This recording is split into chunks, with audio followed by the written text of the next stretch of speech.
Hey, I have with me David Pisarra. He's based out of Santa Monica, California.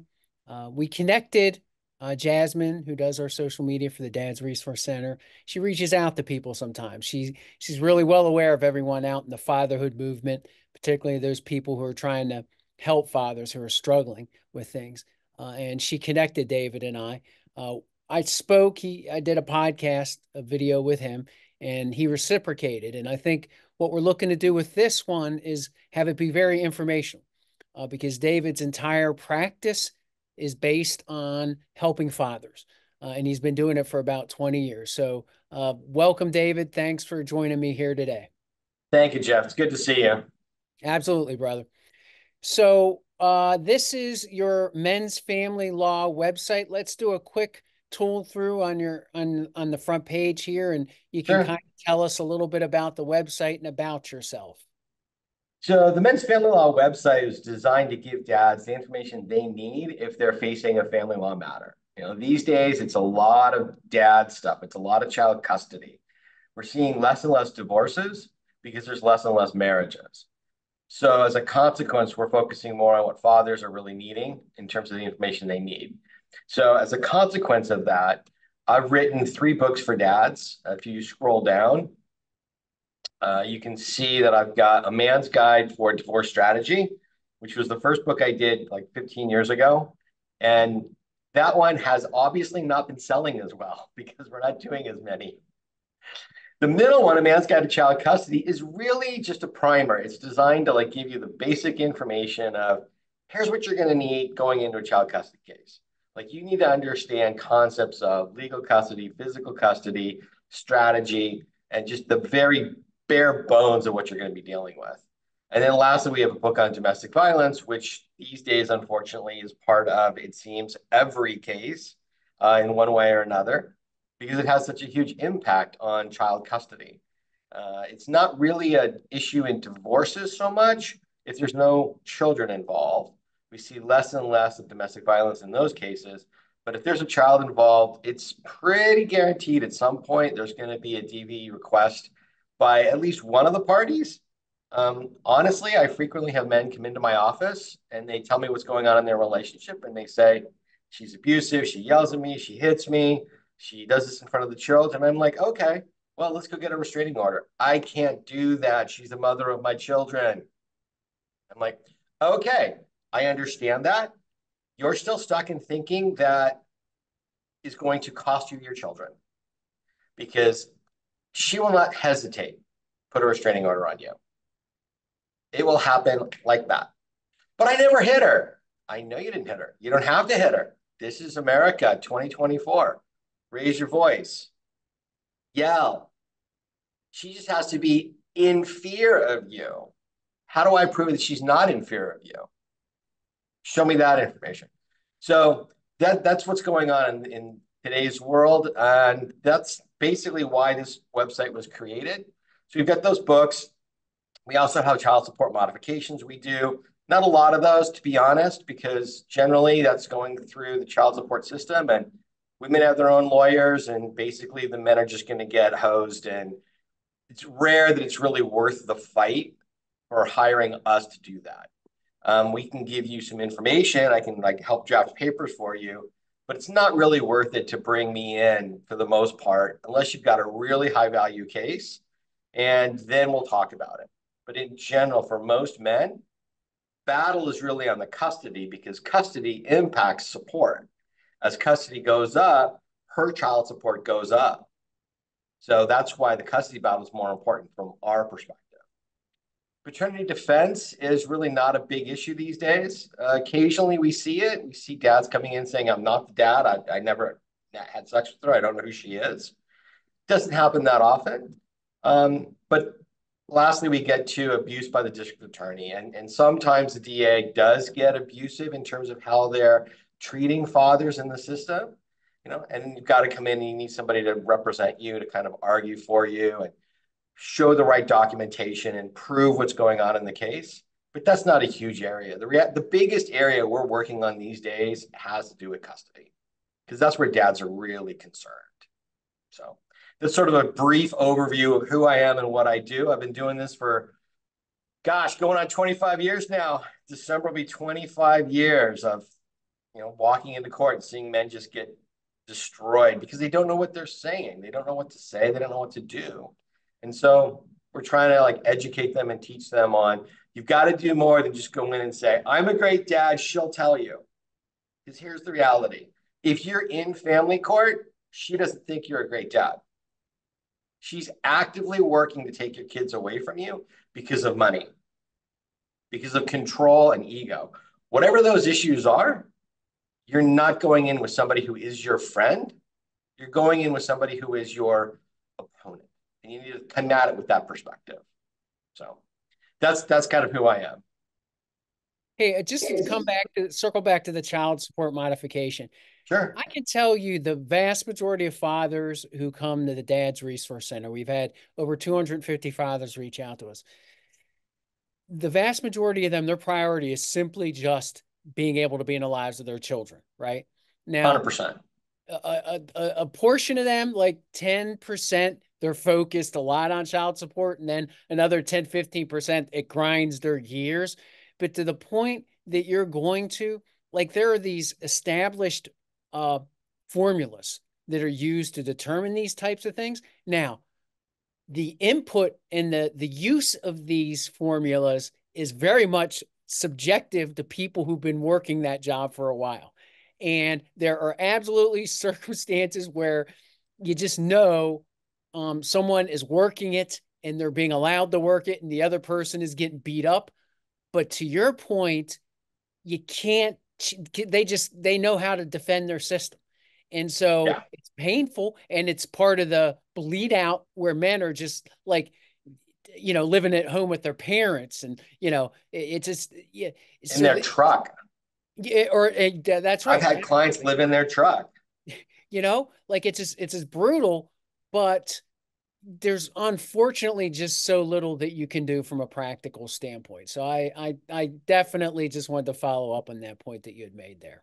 Thank you. I mean, it's a horrible thing because it's in the woman's interest. It's in her financial interest to keep dad out of his kids' lives. Like that's the system we've established. And people are like, you should be fighting against it. That's wrong. I'm like, 100% it's wrong. And if you want to pay me to fight that and file lawsuits and lobby legislators, I'm more than willing to do that. But my landlord does not accept like you work for free. He still wants his rent. So it's like, yes, the system needs to change, but who's going to fund it? What are you doing to change it? That's one of the big things is like I see guys who they want to rail against the system and all it's doing is causing them time, causing them anxiety, causing them stress. They're angry, they're hurt, they're frustrated, rather than like, okay, this is the system I have. Now let me go make money and be successful. Okay. All right. So David Pisarra, and I know I'm pronouncing your name about 50 different ways. I apologize. No worries, everybody does. So now we've established your background, what you're doing, your authority, those types of things. So what I'd like to do now is run through, and I shared the list with you prior to help prep you for it because I'm like, this is a great opportunity, man. I'm hitting you, I'm peppering you with some things. So No what? worries. And if we don't get through them all, we can always do another one. There's always round two. All right, fair enough. Fair enough. So, all right. So to open it up, let me just say this, okay? I'm talking to David Pisarra here. He is 20 years working on behalf of fathers and just fighting tooth and nail for them. And so this is a great opportunity to go through a checklist of some questions or some things that, in working with over 250 fathers here at the Dad's Resource Center, these are some of the common themes or some of the things that these fathers struggle with, right? So Yeah. the one thing I need to say ahead of time before doing this is everything varies from state to state. So we have to understand there may be some differences in how things may be done out in California, where David is doing things, versus here in Pennsylvania or someone from New York or Florida is watching this video. It's all generally the same, but there may be some differences. So I need to say that before we get into things. So my first question to open up to you, David, is for someone who has never gone through a custody case, can you briefly explain the steps involved? Sure. So if we're going through just a normal paternity case, mom and dad got together, they have a boy and a girl, and now dad needs to establish his custodial rights. They were living together, and now he's moved out of the apartment or house, and he needs to go to court. The first thing he has to file is some form of a petition to get a case open. And he has to understand that the reason why that is because the law presumes mom has sole legal, sole physical custody of her children until there's a court order. And men are like, but I signed the birth certificate, I signed the voluntary declaration of paternity, I signed the affirmation of paternity. Great. That doesn't give you any rights beyond the right to pay child support. That's what that does. So you have to, as a father, unless you're married, you have to go in and open up a case. And it's very simple. It's usually a 1 or 2 page form that says like your name, her name, kid's name, date of birth. Boom, let's open up a case. Give us our filing fee of a few $100s. There's a thing that goes along with that called a summons that gets issued by the court clerk. And that's got automatic restraining orders in it usually. And what that usually says is, Mom, you're now involved in a court case in whatever state you're in. Do not take that child from this state permanently. You cannot move that child. Until we make permanent orders, you're stuck here. And so those two forms, the summons and the petition or complaint, whatever it's called, gets served on mom. And then she has generally 30 days to file what's called a response. And the response is, yes, he's the father. No, he's not the father. And that's pretty much all the response says. That gets a case open. Now you need to get a hearing date. Usually, like in California, it's called a request for orders. And you're asking the court, you're requesting of the court for orders as to custody, physical and legal.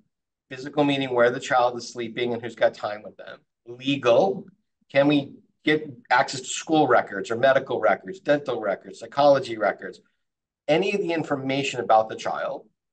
And so those are normally starting off as a temporary order. And you'll file that, and about 6 weeks, maybe 8 weeks later, you'll go to court and a judge will say, okay, mom, you agree that he's the father. What's the parenting time going to look like? And now we're getting into the negotiations and trying to figure out like, okay, how much time does mom have? How much time does dad have? And that's crucial because that's then going to factor into how much child support does mom get and how much child support does dad pay. So we have to really pay attention because it's not just give her anything she wants and she'll treat me well and I'll get away with paying $100 a month because that's what I've been doing. No, no, no, no, no. You need to actually have orders that you've negotiated and understand that those decisions are going to have implications. Those decisions are going to affect child support.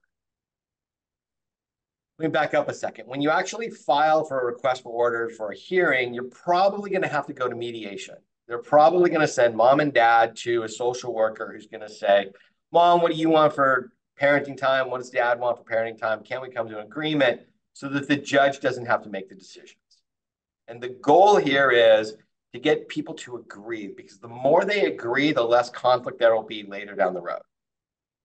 Now, frequently, parents work this stuff out. For the most part, they'll figure out like, kid's going to be with mom Monday through Friday. Every other weekend, dad's going to have the kids. Do Wednesday night pizza dinner. We'll split the holidays. Dad gets Christmas this year. Mom gets Christmas next year. Dad gets every Father's Day. Mom gets every Mother's Day. Pretty standard, normal stuff that happens in most cases because it actually works out well for everybody. Mom wants to not work full time. The kid needs to be taken care of. Dad doesn't really want to suffer an effect on his career. And because we've now got this child support order, he's got to pay child support. He has to work. He can't take a lower job. He can't go from a 60-hour work week down to a 20-hour work week and say, I'll take care of the kid because, well, judge is going to look at that and say, well, mom's not working. So you have to earn money to support that child. And we're not going to let you have a 50-50 custody schedule unless there's a really good reason for it. And your schedule is flexible and mom's schedule is flexible. And there's a ton of things that go into those arguments. But that's the basic process to get temporary orders. And then after that first hearing, the judge will most likely say, all right, now we need to set this for a trial. And all a trial is that pretty much the exact same thing of what does dad want, what does mom want, and here's the evidence for why it's in the child's best interest. And the judge then says, okay, dad's the dad. They're going to share joint legal custody. They're going to share joint physical custody. They're both going to have time with the child. And here's the final schedule that we're going to do. And that can happen anywhere from the next month after that first hearing to 5 years later if they've been lots of fighting. And that's the basic process of child custody. Now, there's all kinds of things that we can do to like cause chaos in that. Like, there's emergency orders, there's travel orders, there's I don't want her taking the I got one right now. I don't want her taking the kid from California to Alaska for 1 week to be with her grandfather. I'm like, why? Well, I just don't want it. Okay, that's not a really good reason, dude. Like, you got to give me something more. Like, it's one thing, Alaska is the United States. It's another if it's like, Saudi Arabia and we're never going to see the kid again. Like, two totally different situations. If the kid's going to Alaska for a week, they're coming back next week. You'll be fine. We'll get you some makeup time. But so those are issues that we have to deal with in custody because you have to think about travel orders. You have to think about vacation plans. You have to think about what's the summer going to look like. And you also have to be really aware of where is the child developmentally. And that's a huge thing. I've had dads come in and be like, I want 50% custody. I want week on, week off. I'm like, okay, that's reasonable. And you live how far from mom? Okay, you're like 5 miles apart. Good. And your work schedule's flexible. Awesome. Oh, how old's that child? She's 3 months. Dude, you're not going to get week on, week off with a 3-month-old. Come on. Like, give me a break. Think about that for a second. Like, that child needs to be breastfed. Someone's got to get up in the middle of the night every 2 hours to feed that child. There's a million things going on. Same situation, but now the child is 6. Okay, now let's talk about week on, week off. How long have you been bonded with that child? Have you been present for the last 6 years? Have you been using all of your visitation? Has that been increasing? You've gone from like weekends and then weekends and a Monday and then like 3 days a week. And okay, now we're talking something that can happen. So there's an issue of having a reasonable expectation of what's in the child's best interest of at 3 months versus 6 years. And dads have to take their ego out of that. Like the dad that wants 50% of a 3-month-old, that's all ego. That's just pure ego at that point. But the dad that wants 50% custody of a 6-year-old, that's an engaged, caring father that really wants to be part of that child's life. And that should happen. So then we've got issues of, is it okay for mom's new boyfriend to be around the kid? Well, yes. Is it okay for my new girlfriend? Mom's going to say no, but you're going to say yes, and the judge is going to say yes, because what's good for the goose is good for the gander. So we've got a lot of things we have to think about when it comes to children and child custody, and those all get worked out prior to a final judgment. So let me just, I'm going to go sideways real quick and then come back into that particular discussion.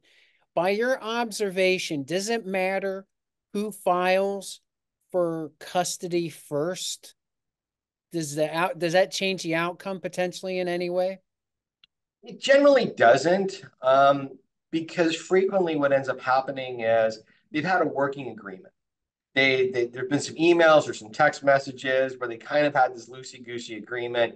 And finally, mom's like, I just want regular orders. Like, I'm done arguing with him. I'm going to like get my orders and then he's just going to have to live by them.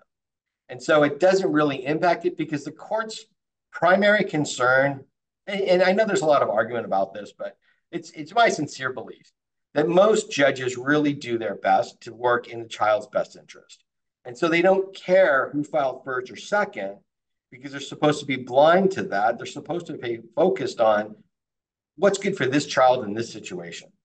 And that's where it gets difficult because Every situation is different. Everyone's got a different set of dynamics. Almost identical situations. And oh, yeah, one person's a substance abuse user. Well, now you've changed the game entirely. So those are the factors that you have to look at are the externals. Is there mental health issues? Is there substance abuse issues? Is there domestic violence? That's a big one. Domestic violence, like I have said, like that becomes a part of most cases because it's an easy thing to allege and it's a low standard to prove. But that has a huge impact on child custody because if someone is considered to be abusive, it's no longer presumed to be in the child's best interest to be with that parent. So now you've got to overcome that. You've got to show to the judge, I may have been abusive. I may have raised my voice. I may have yelled, but that doesn't impact my relationship with my child. And so that's where we have to argue those cases. So One spin off with that is not just abuse, but safety. And that opens up the range in terms of the pitfalls that fathers can face, safety concerns, always, so, right. always. And that becomes more nebulous, right? And so that's something that's always very challenging for fathers to wrap their heads around when they're in these types of situations. 100%. And one of the things that happens is this. Mom goes into court and alleges that dad is either negligent, doesn't know the child, he's a danger, or he's got anger issues. That's always a good one. Anger issues. What the heck does that mean? It's kind of like trying to nail Jello to a wall. Like you try and pin him down and it just slips right through. But when it's alleged and dad is like, "You're taking my kid from me," what that's telling the judge is maybe mom's right. Maybe there are anger issues here because dad's demonstrating anger. And if he's demonstrating anger in a courtroom, a judge is going to think to himself or herself, what's he going to be like without me and the bailiff and an audience? And that's why I tell dads, you need to go into court, and I understand your emotion of someone's trying to take your child from you. That's a hotbed of emotion. But you have to be assertive, not aggressive. You have to go in and say, this is what I'm looking for. This is why I'm looking for it. This is why it's in the child's best interest. But if you go in there saying, she's lying, that never happened, I'm not angry, you're going to read as angry, and you've now proven her right, you wrong, and the judge is now going to give her credibility a big boost. And what you now have to say is going to drop because the judge is like, well, he does seem to have some anger issues. So in that regard, frustration, agitation over being powerless and things not making sense looks like anger, right? That's how 100%. read it for a man, right? 100%. Yeah. Because and that's it's not an abnormal reaction for men, and that's one of the things that like we understand that that's normal, but in the world of social welfare people, social workers, judges, domestic violence trainers, they use that against us. So if a man and a man in a workplace, one's stepping on the other's toes, and he just kind of like gets a little bit like, okay, dude, you need to back off. Like we need to set our boundaries here. We understand naturally because of the way that we are trained as men and boys through the games we play, through the way we interact with each other, that I can be that with you because I've made an assessment of how dangerous are you really and how dangerous am I for the most part. And we kind of equalize that. Like I'll moderate my anger and my aggressiveness with how much I think I can take the other guy. So we're used to using that and we're kind of immune to it on some level. Like if a man yells at me, I don't immediately like shrink and be like, go, I'm gonna run away. No, I'm gonna be like, dude, what the fuck? Not the same way with women, and it's not the same way with judges. It's not the same way with psychotherapists and mental health individuals and social workers. That all reads very bad and very toxic. So we have to change the way we interact with each other going into court and how we present. And that's one of the things I teach in my dadslawschool.com course is anger is bad, aggressive is bad, assertive is appropriate. It's appropriate to say to a judge, Your Honor, I am feeling very frustrated because I'm not being allowed access to my child. There's no reason for me not to. I'm not a drug addict. I'm not an alcoholic. I'm not an abuser. I haven't been convicted of anything. I have a clean record. I have a regular job. I show up on time. I take care of my child. I know how to change a diaper. I know how to feed a baby. I know. Why am I not allowed access to my child? Judge is going to look at that and be like, Mom, he's got a really good point. Like, what are you going to say to that? But it's not reading as he's angry. He's not reading as he's a danger. He's not reading as a safety issue.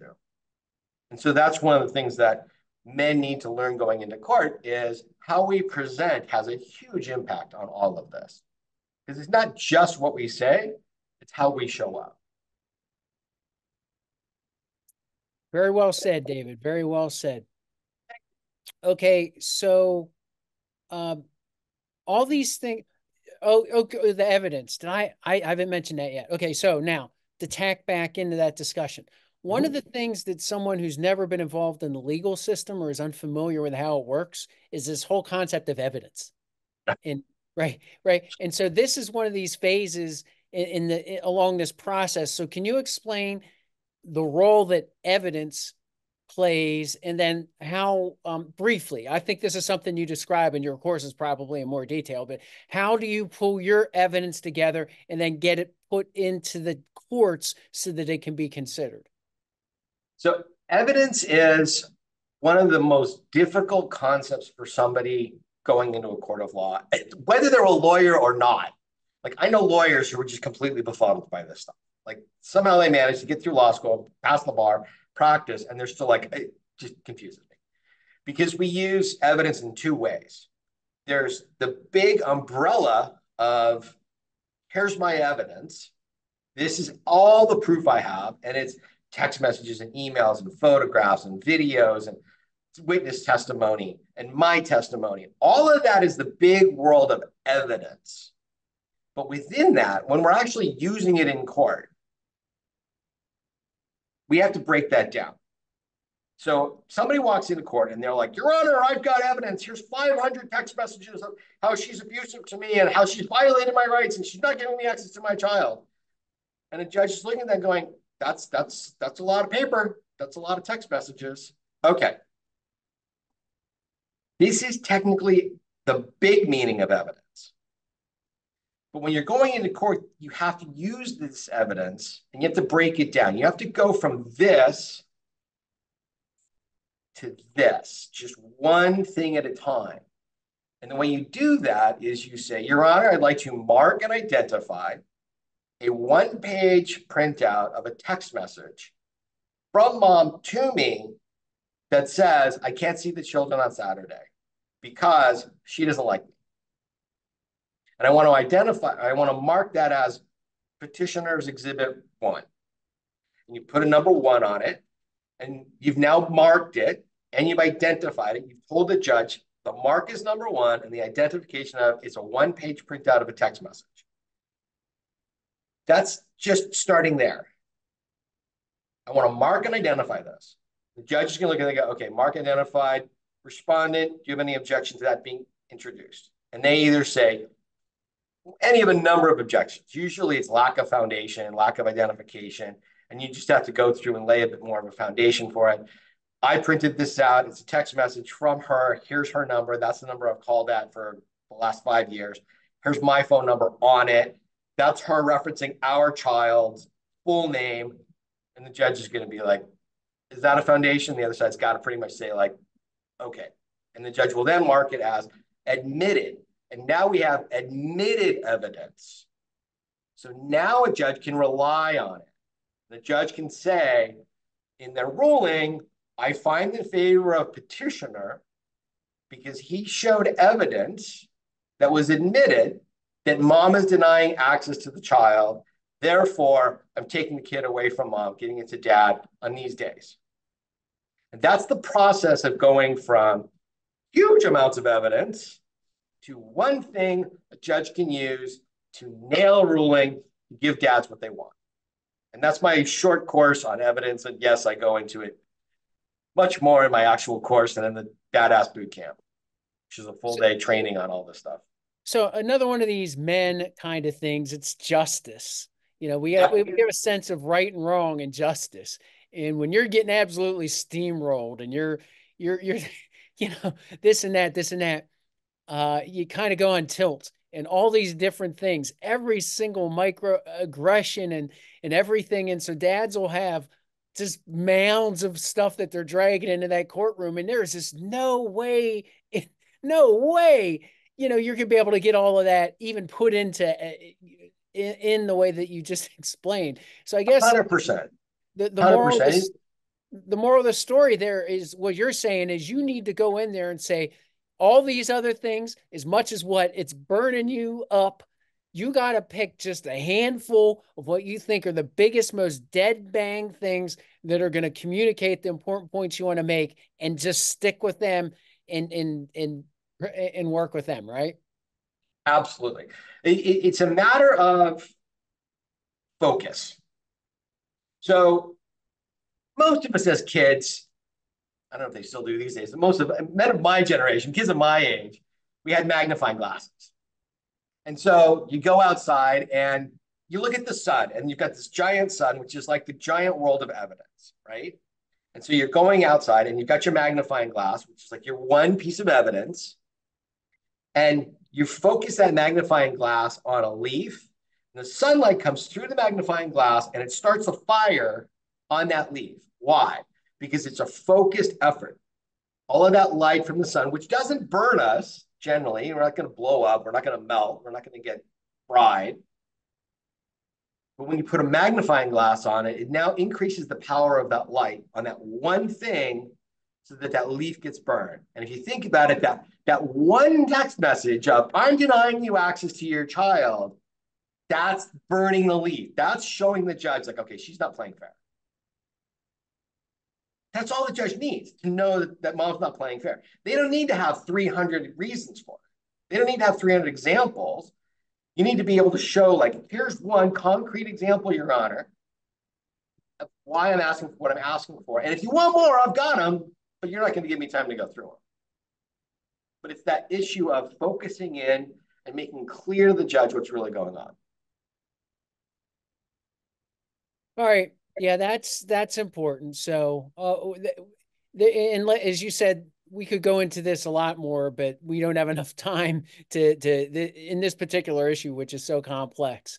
But Right. it's important for fathers who may be watching this and trying to understand things, that this is one of the things they need to get a handle on and figure out as they're moving forward, particularly if they're representing themselves. Now, if so let's say you're a father, and a lot of times these situations catch fathers by surprise. Um, they may not be the best husbands, best fathers even in the world, but they're just going about their business. And then, mom has had her fill a year, 2 years ago, and has been plotting the moment in which, No. she goes Godfather, right? And Right. so you get notice that of a custody filing. What should a father do? How should you respond to that? Well, the first thing is don't react. Don't react and call her up and be like, what the heck? And send nasty text messages and like, you can't do this, because all you're doing is demonstrating anger. That's your response. Like, bad, bad, bad. Don't do that. The right thing to do is do some research. Read the paperwork. What is she actually asking for? And what does the paperwork tell you you have to do? Because usually in that paperwork, there's something that says you have X amount of days to file a response. And like with the actual paternity case on the front of it, it'll say you have 30 days to file a response. And then if you don't do anything, we'll make our own decision. On a request for orders, you're going to get it generally 2 weeks, maybe 3 weeks before a hearing date. And it's going to say you have to file a response like X number of days before the hearing date. And if you don't, we're going to do whatever we want to do. Whatever I was asking for, she's going to get. So the first thing is don't react. The second thing is actually read it, know what your dates are. What are your deadlines? When do you have to actually have something in court? Now, the truth of the matter is frequently those dates are very flexible in family court because judges have this overriding purpose to do what's in the child's best interest. And they're not going to use the form of the law, you have a deadline, to abuse the child and deny them the right of a parent. So you miss the deadline, but you show up in court on that day and you say, Your Honor, I'm sorry. I didn't know what I was doing. I'm representing myself. It's late, but here's my response. And the judge is going to be like, Sir, in the future, please make sure you comply with the court deadlines. But I'm going to read this and I'm going to see what you have to say. Because you're here, you showed up in court. Better practice is file the proper paperwork, file it with all the information you need in there, file it with everything the judge needs to know about you in there, which again, that's something I teach in my child custody action plan. Like, you've got to do more than walk into court and be like, I'm a great dad, Your Honor, and like say that. Like, that's just not going to cut it. You've got to give them more. So, and if you don't know what that more is, talk to a lawyer that's practiced this stuff for years. Do your research. You know, I want men to know that they have a lot to say. They don't know how to say it. They have a lot to tell the judge about their relationship with their child. They don't know how to do it. And the more that they do, the more that they show to the judge, the more that they give to the judge examples of them as a good father, the more likely it is they're going to get what they want going into court. So here in Pennsylvania, we have what are referred to as the 16 factors Mm-hmm. that the courts are supposed to consider. And I know that fathers who are representing themselves, I'll sit down with them and go through it. I'll type it up for them, as we're going through it and all that. But, and now it's interesting because some judges, they're all about the 16 factors. Everything's just Right. some of them, they'll bring it up, and some of them, they're just kind of making it up as they go It's a along, right? loose guideline. Right. But along those framework, do you have something along those lines? I know most states have something like that. Do you have anything like that in California? We have a basic guideline of the best interest of the child, what a court's supposed to look at. It's, who's going to foster the relationship between the child and the other parent more. That's a big issue. And it's one of the ones we use a lot is like that text message of she's denying the access shows to a judge, mom's taking a possessory interest in the child. It's my child. It's mine. Judges don't like that because the judges recognize that children are the product of two people and they need to share parenting responsibilities. So that's an example where I would use that text message. She won't let me see the child. Be like, Your Honor, mom is gatekeeping. Mom is withholding the child. And that's one of the issues that you need to look at in best interest. Dad, on the other hand, is saying, here's what I do to foster the relationship. Here's what we did on Mother's Day. Here's what we do on her birthday. Here's what I'm doing when the child is with me. Here's the fact that like I'm telling her she's got to call mom and FaceTime mom. And here's the proof that we actually did that because here's my phone bill that shows I did all this stuff. So it's all of the entire world of the relationship around the child needs to be explained to the judge. And so, yeah, we sort of have factors. They're not delineated quite that same way, but the factors are, what's in the best interest of the child? Tell the judge the story of your relationship and how well do you know your child? One of the things that I do in my declarations is I have categories broken out because dads say like, I'm a great dad. Like, okay, great. Where's your kid go to school? Who's their teacher? Who's their best friend? Have you had them over to their house, to your house? Have you figured out how to like figure out who their best friend is and what they like to eat? What's their favorite food? What are they allergic to? What's their shoe size? I mean, it's little things like that where dad's like, why does that matter? It shows the engagement. It shows you know what's going on with your child. And a dad may look at that, but like, the shoe sizes are always changing. They're always growing. I get it. You still have to be able to show to the judge that you know what's going on with your child. And that's one of the ways we do that. And so, like in the declaration, in a response, I would have somebody lay all that out. Like, here's their school, here's their teacher, here's their doctor, here's where I go, here's pictures of me with the kids, here's pictures of me with Bobby and his best friend. And we were at the park and we're playing baseball and I coach his team and I take Sally to ballet classes or the other way around, whatever it is. So that I'm telling the judge the full story of that relationship. That's the thing that's really important is the full story needs to come out. And most men don't do that enough. And moms generally are going to go on and on and on and on and on and on and on and on and on about everything. And the judge is going to look at me like, I got a lot of evidence over here from mom, and I got this from dad. How would you rule? Just look at it from that perspective. So the first factor, I think it's the first one here in Pennsylvania too, is which parent's going to do the best job of ensuring that the other parent is actively involved in their children's lives. And I think it draws down very quickly to, well, they don't do this, they don't do that, they don't do this. And I really wish it would be more of a, your burden of proof is what you're going to do for the other Right. parent. That's what Right. I want to hear. And I think that's something that a father could lend to their benefit if that's what they focused on more strongly is, hey, this is what I, as you said before, this is all the different things I do on Mother's Day. We sit down and we do stuff, and then we make sure that they get that to mom, that 100%. type of stuff. So I think that's, and that would, I think, if it was more of the operating mindset, would lead to a little better outcomes in these Oh, types. guaranteed. Guaranteed. Hey, and the truth of the matter is this, it would probably lead to a better relationship with the mother of your children, which makes it all that much easier. And then your child has a better result at the end of the day. All right, so um, yeah, I guess you kind of said for more straightforward case, if you didn't get into some of these ancillary things like some sort of safety concern that was prevented to children and youth services, or starting to pull in custody evaluators and all those kinds of things, Oof. how you your average one that goes from filing to a temporary, a couple of back and forths for evidence and this and that, and then a hearing, how long would that take on a relatively simple one on average? I've got one right now. It's very basic like that. And we filed in February. We had an initial hearing in April, going back in August for a trial setting. Trial is going to be a half day at most. So we're probably looking October, November, so 9 months ish. But that's also in one of the busiest court dockets in the country. I mean, this is Los Angeles. We've got 12 million people.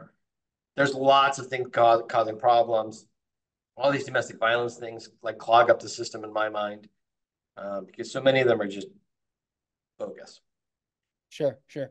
And then I guess it's not a big secret. It can go on years Oh and yeah, highly oh contested in yeah, complex cases. yeah. I've got one where we're being dragged back into court like every 6 months, basically. Someone's dragging someone back into court for something, whether it's more child support, more visitation. They're taking the kid out of the country, and I don't know where they're going. They've been giving me the agenda. It's like this particular case. It's one of those where it's like you want to know, why are these people still fighting? For 12 years, dad has been taking the child on summer to their home in the U.S. Virgin Islands. It's U.S. land. For 12 years, it's never been a problem. And every year, mom's like, I don't know where he's going. I need to know the passport. I need to know the agenda. I need to know. It's like, it hasn't changed. Why are we continuing to have this battle? Every year, guaranteed, we're going to go to court to like get the judge to like order her to do it. It's like insanity because she just wants control. And when there's somebody like that, it's unfortunate. Dad got involved with the wrong person, and we got like 5 more years to go. So now you're talking to one of your clients and they're saying, okay, bottom line me, okay, let's say it's one of these more straightforward situations. It doesn't get too complex. Yeah. Ballpark figure, all the costs for attorneys, filing fees, this or that, what would be your basic range potentially for something that is like a eight month deal, like you just said earlier, what would the cost of that be in the range of? So it's $5,000 to $10,000 is generally what that runs, depending on which lawyer you hire and what their hourly rate is, and how crazy the case becomes. Now, I've had cases where mom and dad They didn't work out as a couple, but they need to come together on a parenting plan. And it's literally like file the paperwork. I send an email over to her. Here's our opening offer. This is what we'd like to see put in place. And she comes back with, write it up. That's good. I'm done. That's like 3 hours worth of work. Like, come on, there's nothing to it. I've had those same ones where it's essentially we're going to go some back and forth because mom's a little bit more difficult. We've got to like be actually like, we're going to pick up at this location at this time. Things need to get nailed down. And then we have to go to court, and then we have to get to the hearing, and then we have to get to a trial. It all depends on who it is you're having a child with. That decision has huge implications. And who you're like, I always say, you're not divorcing the person you married. We're not going into family court for custody with the person you were dating. They're just different people. And so how about a more complex one where you're getting into guardian ad litem's and custody evaluations and contempt hearings and just the whole 9 yards that goes on for a couple of years? What's your, by your experience, what's some of the uh, what can that cost someone if it drags out that long? So I've seen cases where that has cost them every last dime. I've seen men go from really well established, financially secure to bankrupt. They've spent all of their money fighting, and it literally can be hundreds of thousands of dollars are spent. That does not mean dad paid that. It's one of my little pet peeves is people in family court love to say, I spent $500,000 on my child custody case. I'm like, let's look at that for a second. Did you spend that really? Did you actually write a check for that? Or did you just get a bill for $495,000 from your lawyer because you actually gave him a $5,000 retainer and they've just continued to fight for you, but you haven't actually paid that? So we've got two different issues because there's the perception of what I actually spent, and then there's what I really spent. And so people frequently inflate those numbers because they think in some way that it shows like I fought harder than they did. Not necessarily. Not necessarily. So we kind of touched on some of the common reasons that a custody case will get drug out longer than you might expect. I think you Yeah. touched on that earlier. Um, And one of the biggest, frankly, is like if you're involved with somebody who has a personality disorder, if you're dealing with a borderline personality disorder, there's no end to that. That's not going to come to a good conclusion. You're dealing with somebody that has a mental illness. And it's real obvious when you're dealing with a borderline personality disorder. It's a real simple diagnosis. Beginning of the relationship was fantastic. Oh my God. They're so amazing. right. The sex is insane. Then they get pregnant. Sex ends. You're now the devil. You're now the worst person on the planet. You should not be allowed to exist in their mind. That's the pattern of a borderline personality disorder. And if you have that going on, my sympathies, because there's no getting out of it. It's brutal, and it's brutal for everybody. And it's horrible because the borderline personality is not happy. They're a miserable person. They're like physically, emotionally miserable is what I mean. They're very unhappy. Nothing satisfies them.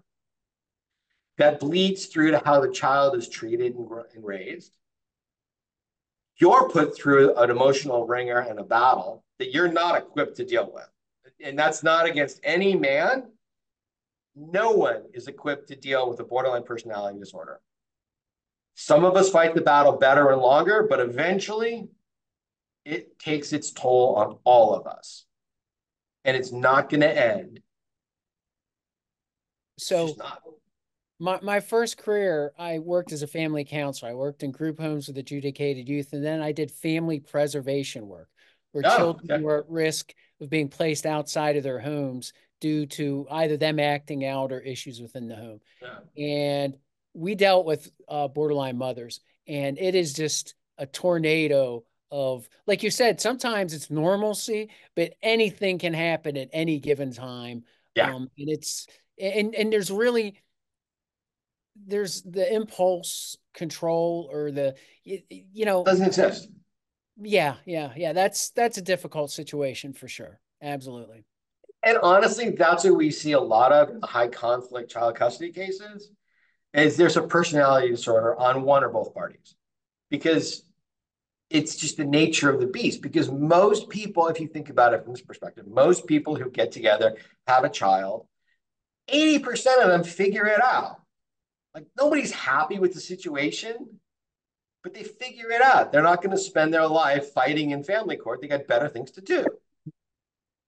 It's the high conflict ones that just get all the attention, that spend all the money, that take all the court's resources, and the vast bulk of it just works its way through, and it's almost cookie cutter, what I could say, And for the bulk of them. the important thing to note with that though is the downstream effect on the children in Yeah, those scenarios. Like you get a separation, those children are already disadvantaged because they're no longer in a nuclear family, right? They right. are already disadvantaged.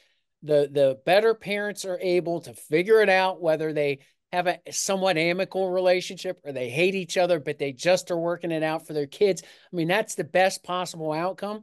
But if you get into this contentiousness and all the dynamics that go with that, it just makes it exponentially more difficult for the children. And that's something that I don't think the courts themselves appreciate enough, much less the parents. I mean, the parents, obviously, if they're in the middle of it, sometimes one more than the other.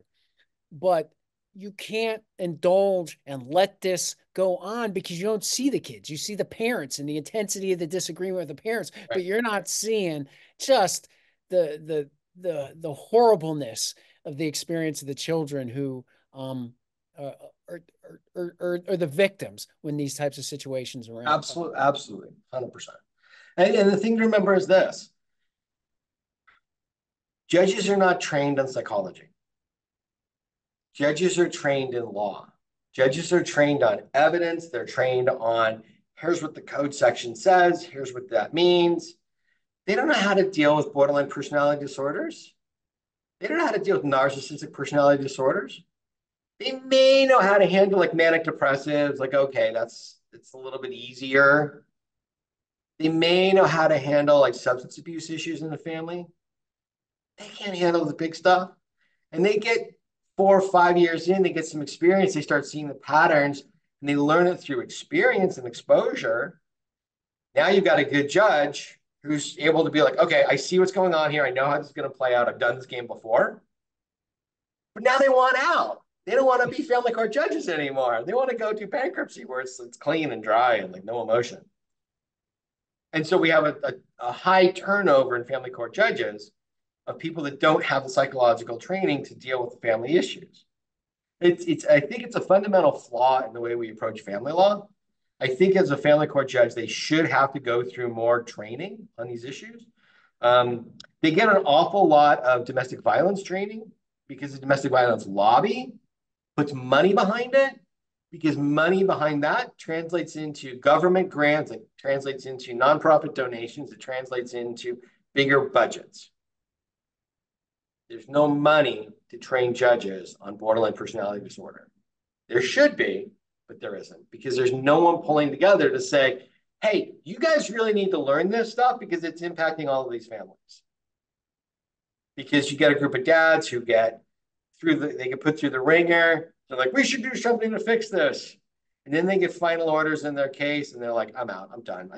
I want to take my kid to Disneyland. I don't want to go. And so we don't have like a lobby that's training these judges and advocating to change the system the way that we need. Sorry, I'm off my little rant. So No, that's okay. I can tell you, I know our county, and I know there are surrounding counties.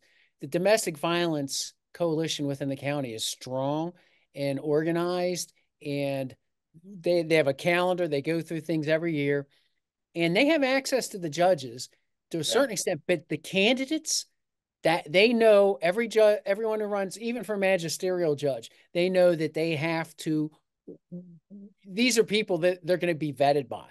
Yeah. And we all support domestic violence prevention. Absolutely. 100%. Women and children need to be safe in particular, and so these things are needed and we support those things. But then that kind of tips the scale, right? To where there's a hypersensitivity to it, which is fine, right? But then when it gets misused in these domestic relations situations, it unbalances the way things play out sometimes. And like you said, there isn't that counter action to kind of level it out a little bit to make sure that it isn't being misused the way that it gets misused far Right. too often. I'm going to take issue with one thing you said there. Mhm. You said women and children need protected from domestic violence. No, everyone needs to be protected from Sure. domestic violence. And Right. men need to learn what it's like when they are the targets of domestic violence and to do something about it because they don't. I've had men in my office talk about being beat over the head with a hairdryer, attacked with an iron, choked. And I'm like, let's go get the restraining order. I can't do that. She's the mother of my children. Okay. What you're saying there is you're willing to sacrifice your health, your safety, your child's relationship to an abuser. And I guarantee you, 100% certainty, you're going to get a restraining order placed on you. Because someone who is abusive like that is going to take advantage of the way the system will empower them to get a restraining order and make you the abuser. And then you're going to come to me and be like, fix it. It's not fair. I didn't happen. I never hit her. And I'm like, dude, can't help you. God himself can't help you at this time because you had the opportunity and you didn't take it. You wanted to sacrifice yourself because you've been told sacrifice yourself. This is the result. So I think everyone needs to be protected from domestic violence, and men need to be more aware of when they're the targets of it because there Thank are. you for that. Thank you. Thank you for that. Thank you. I'm just waiting for the feminists to start picketing my office. Now that's okay. I'm a guy, right? So Yeah. I take that kind of, that mentality of, we'll deal with what we deal with. But to your point, when you're dealing with certain types of personalities here, while you were a guy and did the stand-up thing as a guy, then you make yourself vulnerable on the next phase of that. So thank you Yeah. for highlighting that, bringing that up. You're welcome. Uh, guardian ad litems. Okay. Oh, Okay. So for the horrible. first question is, can by your observation, okay, can you explain the role that guardian? Let's be neutral on this first question. By your observation, can you explain the role that guardian ad litems play in contested custody cases? Um, so they're charged with, in general, gathering evidence for their client, who is the child, to present to the judge what's in that child's best interest. That's like in California, they're called minors counsel, they're guardian ad litems there. That is their statutory job, generally. Now, they can be appointed by judges for a more limited job. I've had judges say, I'm going to appoint a minors counsel to come in. I want to know what's going on with this specific issue with schooling and whether it's should the child go to the French immersion school? Should the child go to public school? What's in the child's best interest? In general, they used to be useful. I do not know in California what purpose they serve anymore. They do not testify. They do not really present evidence. They do not do anything, as near as I can tell, other than increase the cost and cause problems in the whole situation. It seems to me that minors counsel are one more lever that manipulative moms use to abuse dads, is what I'm seeing a lot of. And I understand that that's because I represent dads. Like I have a slanted view here. I get that. But in general, what I'm seeing is Minors counsel appointed. Mom immediately runs over and starts everything in the minors counsel here. Dad's like, what am I supposed to do? I'm like, you're supposed to go tell your side of the story. Let's communicate with the minors counsel. And they go over and they're like, I'm a great dad. Dude, you're not helping yourself here. Like, come on. And then minors counsel starts becoming aligned with mom because she's hearing all the stuff from mom, but she's not hearing any counterbalancing information from dad. And so minors counsel now goes into court and says, Your Honor, this is what I'm hearing. And they're basically just parroting the same thing mom is saying. Or they're like, I don't know who's right. I spoke with mom. I spoke with dad. You do what you want, Your Honor. And I'm sitting there. I had that in that 12-year-old case. We have minors counsel in that case.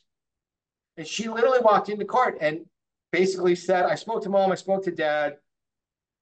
They're both loving relationship with the child. You should make orders. And I'm looking at like, what? What? We're paying $500 an hour for you to do that? You didn't add anything. So I have a real problem these days with minors counsel and guardian ad litems. I don't know what their job is. I don't know what they're doing. It seems like they're just mucking up the works, to be honest. So I'd say here in Pennsylvania, I think what you gave a good example because I know another very prominent attorney in the state said they should be utilized is a scalpel for a certain situation like education. If you have low income parents who are modestly capable and the judge is having a hard time figuring out the education situation with the child, get a guardian ad litem to go to the school and figure that out and then come tell me those types of situations. 100%. 100, that makes total sense to me. Okay. Well, in Pennsylvania, they become the de facto decider. They do a report that's in the code is you need to submit a report to the court with your recommendations for the child. And they have great sway Yeah. in the decision making that occurs. But there's no accountability in terms of Right. their time spent. Like they That's a just whole other. we're billing 30 hours this month and that's it. Instead Yeah. of saying, why I spent 5 hours talking to father, 5 hours talking, this and that, and these types of things. So there's a real lack of accountability, whereas the judges sort of default and will take the recommendation. Now they passed, the Dad's Resource Center played a role several years ago, changing the code to where they had to testify to what their recommendation was, their report was. Before they didn't have to, and they could be cross-examined. So we did make a difference on that several years ago with that. But they still, the accountability and the bias that occurs. Now I have seen good guardian ad litems that were, they just did their job very unbiased and reasonably, but they definitely tend to side up with one side or the other more often than not. So, And I had 15 years ago, it was a very different situation. Our minors counsel were more like that. They were coming in with that surgical precision. Here's the issue. Write a report. Let's actually deal with this. The laws changed, and it's just sort of like this loosey-goosey. You're representing the kid, and there is no accountability. They get to bill whatever they want. They have their paralegals, their secretaries who are just charging and charging and charging because it's open-ended. so and again, this is in California. It might be different in different states, but have you been able to successfully have a minors counsel removed or been able to bring something up to disqualify their work at all? Or is there any process that's available for you in California for that? I have had zero success with that. We've tried multiple times in multiple cases, and once a minors counsel is appointed by the judge, they're there until the judge is like, I'm done. Or the minors counsel says, I'm done. I have one case where we were there long enough, and basically the case is coming to a conclusion, and minors counsel said, I serve no more purpose here. I need to be relieved. And the judge is like, okay. But I tried multiple times to get that minors counsel removed because they weren't doing anything. They weren't even meeting with their client. Like, dad is saying, like, you need to meet with my child. You need to meet with my child. Like, they need to talk to you. Here's the issue. You need to find out about this and tell the judge. Never happened. But he got a $16,000 bill that a judge told me he has to pay. I didn't want to bring that up. That's just what it was. I mean, it's like the minors counsel made more on that case than I did. And I'm like, what the, how is this possible?